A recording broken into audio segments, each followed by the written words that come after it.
Bom dia, boa tarde, boa noite.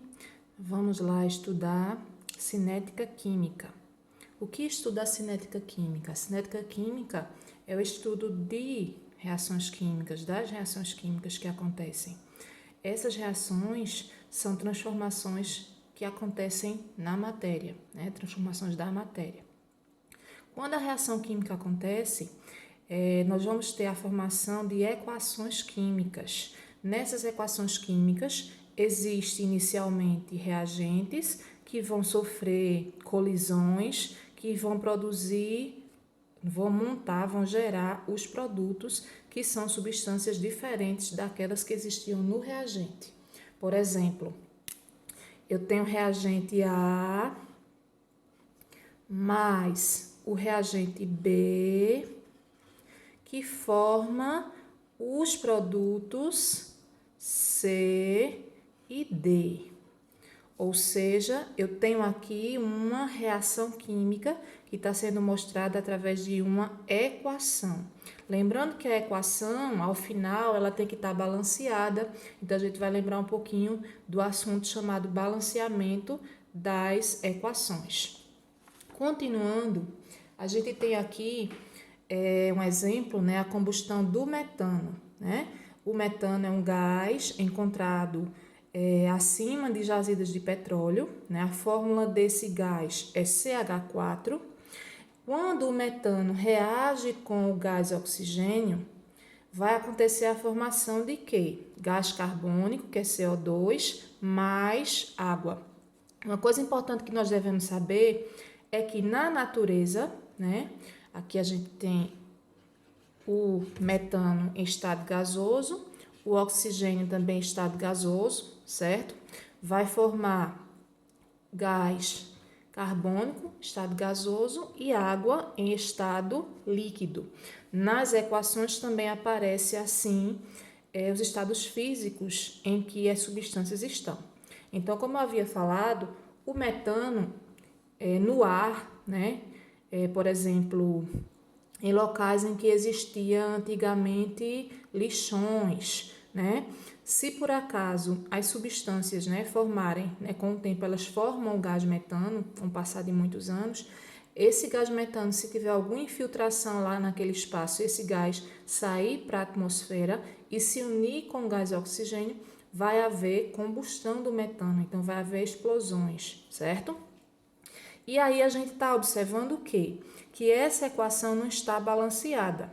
Quando é que eu sei que a equação não está balanceada? Ou como é que eu sei que ela não está balanceada? Vamos olhar aqui. Carbono, eu tenho um átomo. Carbono, eu tenho um átomo. Lembrando, isso aqui é reagente, isso aqui é produto, certo? Hidrogênio, eu tenho 4 átomos de hidrogênio. Nesse hidrogênio aqui eu tenho quantos átomos? 2. Isso aí já é mostrando que a equação não está balanceada. Aqui eu tenho 2 oxigênios e aqui eu tenho 2 mais esse O aqui, for fazer 3 oxigênios. Então, a equação realmente não está balanceada. O que é que eu faço para balancear? Eu tenho que ter a mesma quantidade de átomos nos reagentes daquele elemento, nos reagentes e nos produtos. Então, carbono está certinho, tem 1. Carbono está certinho, tem 1. Hidrogênio aqui tem 4.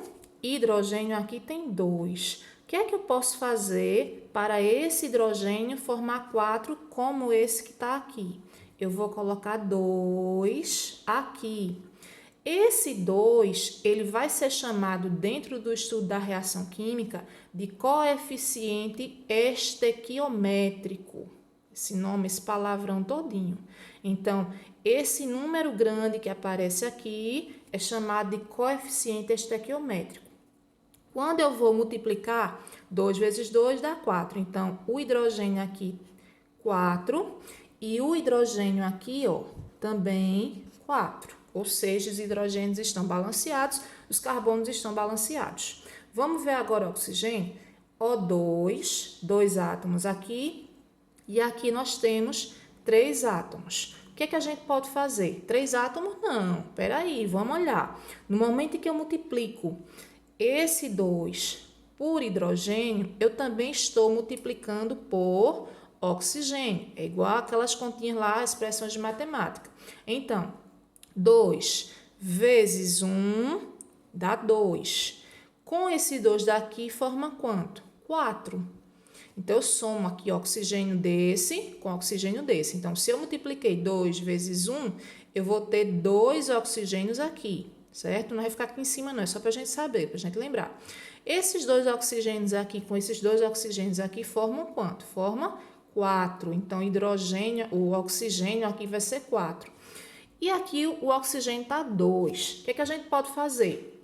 Coloca um 2 aqui. Esse 2 aqui vai ser o coeficiente estequiométrico. 2 vezes 2 vai dar quanto? 4. Agora a equação está balanceada, tá certinho. Então, deu para entender? Quando você tem uma equação, para que a reação aconteça, essa equação tem que estar balanceada.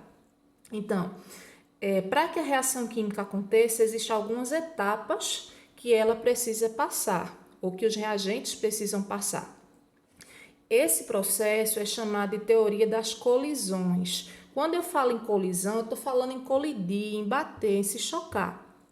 Mas para essa colisão acontecer, a primeira coisa que tem que acontecer, que tem que haver entre os átomos, é uma afinidade química de suas moléculas, certo?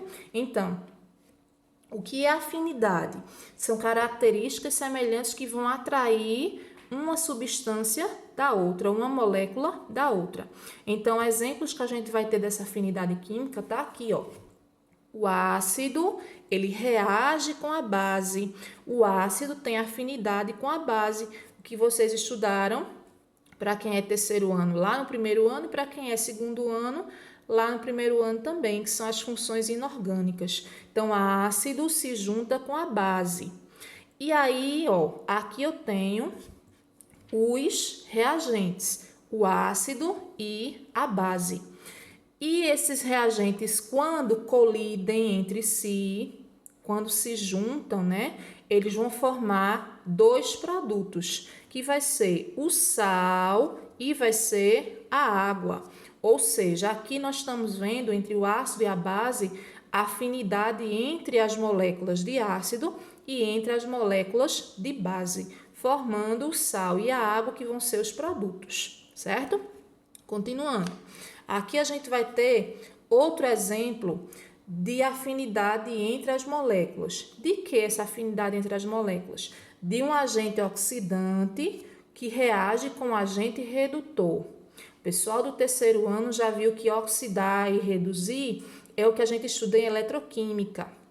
Então, oxidante, por exemplo, vai ser o zinco e reduzir, quem vai oxidar é o zinco e quem vai reduzir é o cobre lá nas pilhas, né? Então, essa reação química, ela acontece entre o oxidante e o redutor por conta de afinidade entre as moléculas, certo? Então, a primeira característica que se deve ter para que uma reação química aconteça é a afinidade entre as moléculas.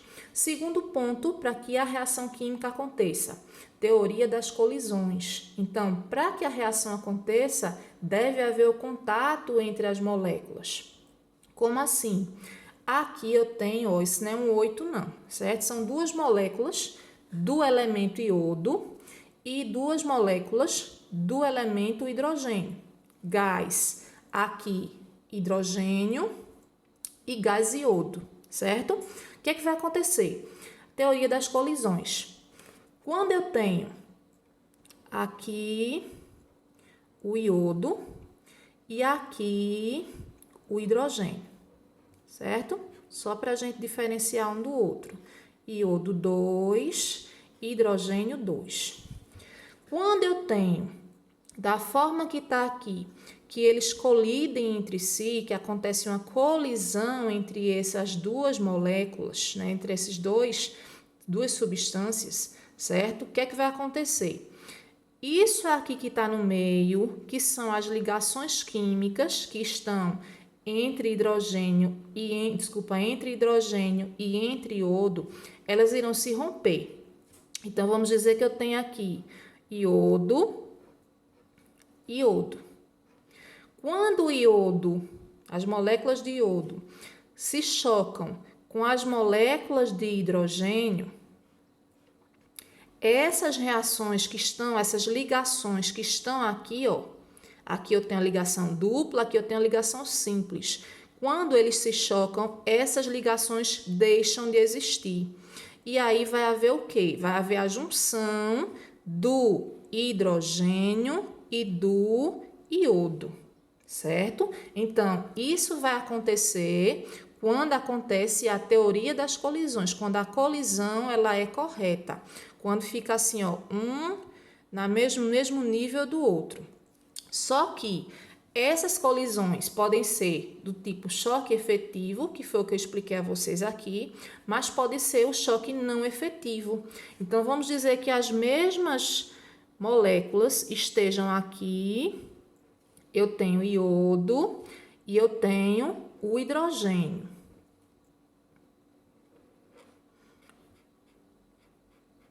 Só que em vez de eles estarem no mesmo nível, ao mesmo nível aqui um do outro, para que a colisão aconteça e se quebre, ó, como quebrou aqui, as ligações, eles estão bem, né, desnivelados. Então, quando eles estão desnivelados, o que vai acontecer? Não vai haver o choque efetivo entre as moléculas. Não vai haver a quebra das ligações dessas moléculas. Então, se não ocorre a quebra das ligações dessa molécula, não vai haver a formação de uma nova substância. Os reagentes vão continuar o mesmo, vão continuar a mesma quantidade. E o que vai acontecer? O produto não vai se formar. Então, para que o produto se forme, é necessário que aconteça as colisões. E quando acontecem essas colisões, os reagentes, quebra-se as moléculas dele, quebra-se as ligações deles e novas ligações vão acontecer. Essas novas ligações que vão acontecer vão formar novas substâncias, certo? Nem todas as colisões que vão acontecer nas moléculas vão formar uma reação química. Então, se acontece um choque não efetivo, ou se o choque não é efetivo, se não quebra as ligações, essa reação ela não vai acontecer, certo? E aí a gente vai ver outra coisa importante, né? Que é a chamada energia de ativação. Aqui a gente viu, ó, tá explicando aqui o que eu já falei para vocês. Colisão efetiva separa as ligações e forma novos produtos, ok? Então, vamos agora para o último processo em que vai acontecer a chamada energia de ativação. Essa energia de ativação vai favorecer também a formação de novas substâncias, a formação de um produto. Então, primeiro nós vimos que tem que haver o quê? Tem que haver uma afinidade entre as moléculas. Depois, tem que haver as colisões. A colisão vai ter que ser uma colisão efetiva. E 3, vai ter que haver a formação de uma energia de ativação. Por que essa energia de ativação é tão importante? Porque quando eu tenho aqui a molécula de iodo que vai se chocar com a molécula de hidrogênio, se chocou, beleza. Aconteceu a quebra das ligações que tinha entre eles, né? Que tinha do hidrogênio, iodo e iodo. Aconteceu a quebra. Eu vou ter aqui molécula de iodo, molécula de hidrogênio soltas, porque não existe, por enquanto, ligações entre elas. O que é que vai acontecer? Para que elas formem uma nova ligação, aqui forme uma ligação e aqui forme outra ligação, a energia vai ter que haver uma energia, uma fonte de energia. Essa energia ela é proveniente da colisão que aconteceu entre essas moléculas, certo? Então, aconteceu a colisão entre as moléculas, vai se formar a chamada energia de ativação. Essa energia de ativação é responsável pela nova ligação que vai acontecer nos produtos. Então, os produtos vão se formar a partir da energia de ativação. E aqui nós temos um gráfico que mostra o processo que acontece na formação, na reação química, certo? Aqui eu tenho a energia que é gasta, nesse ponto a energia que é gasta, e aqui o caminho que a reação vai percorrer, ok? Eu vou ter aqui os meus reagentes e aqui eu vou ter os produtos. Vamos dizer que nesse caso a reação química ela está acontecendo. Houve uma colisão efetiva, tá certo? Então, o que é que a gente vai observar? Aqui em cima, eu vou ter chamado complexo ativado. O que é o chamado complexo ativado? Complexo ativado é o maior ponto de contato que eu vou ter entre uma molécula, entre um átomo e outro, certo? O complexo ativado, força. E isso aqui que eu tenho, esse espaço daqui, que eu tenho daqui de baixo, que sobe, é a chamada energia de ativação, certo? Então, energia de ativação, ela se forma do início da reação a o ponto mais, onde vai acontecer a formação dos produtos, certo? Para esses produtos serem formados, se for uma reação de combustão, por exemplo, vai ter que se haver um processo de atrito. Por exemplo, quando a gente vai acender um fósforo, o elemento fósforo vai estar lá naquela partezinha da caixa. Aquela partezinha da caixa é onde existe o elemento fósforo. E aquela partezinha vermelha do palito é uma substância que vai fazer com que o fósforo ele seja atritado. Esse atrito vai provocar o processo de combustão, certo? Então, o atrito fornece energia cinética para que as moléculas elas comecem a agir. O que é que a gente vai observar? Nesse gráfico aqui, o que é que eu posso entender a partir desse gráfico? Eu posso entender que a energia que eu tenho no início, a energia dos reagentes, ela é bem menor nos produtos. Então, se a energia do reagente é maior do que a energia do produto, eu digo que a minha variação de entalpia, ela é uma variação negativa. Se ela é uma variação negativa, essa reação que aconteceu aqui vai ser uma reação exotérmica. Ou seja, exotérmico, exo fora, vai ser uma liberação de energia, tá certo? Então, quando eu observo que o meu reagente, ele vai, sobe, aqui aconteceu o processo de formação de novas substâncias, ligação, e vejam aqui na comparação, eu tenho aqui, veja que o meu produto ele está bem abaixo do nível do reagente.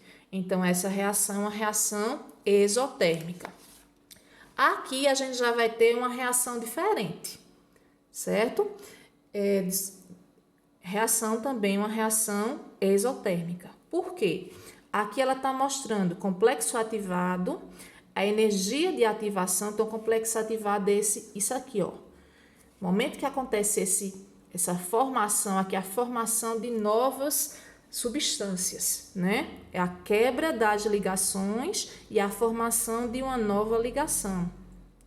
Para acontecer isso, tem que haver a presença da chamada energia de ativação, ok? Aqui eu tenho os reagentes, aqui eu tenho produtos. O que é que eu observo mais? Que o ΔH vai ser negativo e a reação vai ser exotérmica. Agora, se eu tivesse aqui, ó. Se eu tivesse uma reação, como eu tenho aqui, o que é que eu percebo? Aqui a minha energia desprendida em kJ, reagente está aqui, produto está no final e eu vou ter o quê? Aqui eu tenho o complexo ativado.